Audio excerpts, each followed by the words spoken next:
అందరికీ గురు పౌర్ణమి శుభాకాంక్షలు.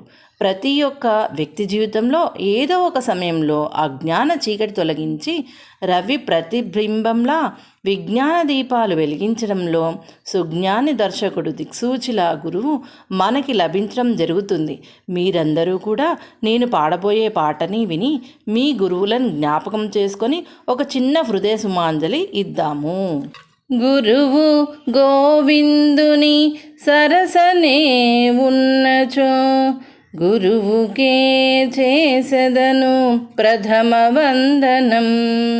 గురువు గోవిందుని సరసనే ఉన్నచో గురువుకే చేసెదను ప్రథమ వందనం. గురువే గోవిందుని చూపించెనుగాన గురువు అగుగాదే గోవిందు సమము. గురువే గోవిందుని చూపించెనుగాన గురువు అగుగాదే గోవిందు సమము. గురువు గోవిందు